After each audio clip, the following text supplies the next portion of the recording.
சமூக மன்றம் அண்மையில் இந்தியன் கனெக்ட் எனும் இந்தியர் தொடர்பை தொடங்கியுள்ளது.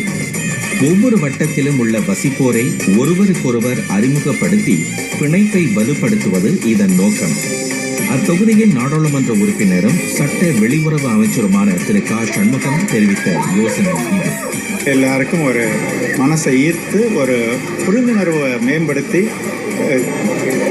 கொண்டாடுறதற்கு ஒரு சமூகம் நம்ம ஒன்றிணைந்த சமூகங்கிறத எடுத்துக்காட்டி அவங்கள கூட நண்பர்களாக நல்ல நேவசாக இருக்கவங்கள நண்பர்களாக மாற்றி அவர்களுக்கும் இது அவர்களுடைய வாழ்க்கைக்கு இது முக்கியம் என்று எடுத்துக்காட்டுவது.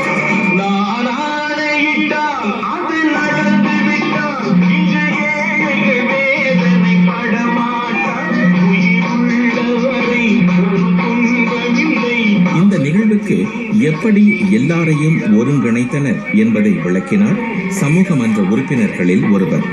இப்போ சொங்பாக் கான்ஸ்டிடியூன்சின்னு இருக்குது. ஆனால் இந்த கான்ஸ்டிடியூன்சிலேன்னு பார்த்தீங்கன்னா 8 ஜோன்ஸ் இருக்குது. ஸோ இது வந்து இந்தியன் கனெக்ட்னு ஒரு ப்ரோக்ராம் ஓடிட்டுருக்கு.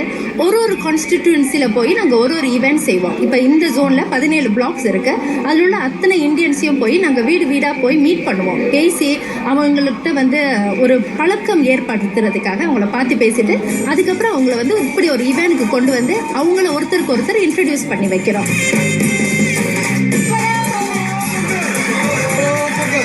பொங்கலின் தொடர்பில் நிகழ்ச்சி ஏற்பாடு செய்யப்பட்டதால் பொங்கலும் வைக்கப்பட்டது.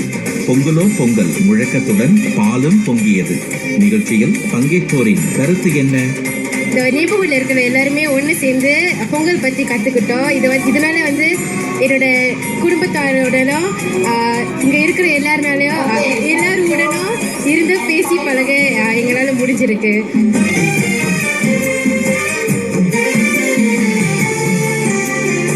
வீட்டுக்குள் அடைந்து கிடக்கும் நமக்கு இத்தகைய நிகழ்ச்சிகள் புத்துணர்ச்சி அளிக்கின்றன.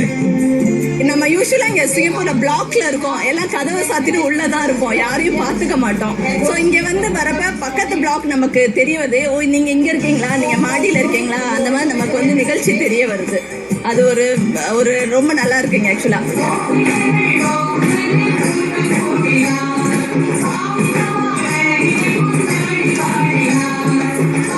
நமது பிள்ளைகளுக்கும் நம் கலாச்சாரத்தை கற்றுக் கொடுக்க இது போன்ற நிகழ்ச்சிகள் உதவுகின்றன. ஒவ்வொரு பொங்கல் நிகழ்ச்சிக்குமே நான் வந்து எல்லா சிசிலையுமே நான் போய் கலந்துக்கிறது. பிள்ளைங்களை அழைச்சிட்டு கொண்டு போய் என்னென்ன போட்டிகள் இருக்கோ எல்லாத்துலேயுமே பிள்ளைங்களும் பங்கெடுக்கிறாங்க. அதனால வந்து பிள்ளைங்களுக்கு ஒரு நல்ல எக்ஸ்போஜர் கிடைக்கிது.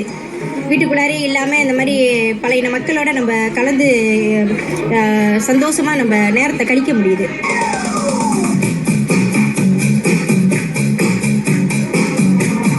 பிள்ளைகளுக்கு மட்டுமின்றி பெரியவர்களுக்கும் இத்தகைய நிகழ்ச்சிகள் மகிழ்வை தருகின்றன. நமது பண்பாட்டையும் கலாச்சாரத்தையும் பேணிக்காக்க அவை உதவுகின்றன.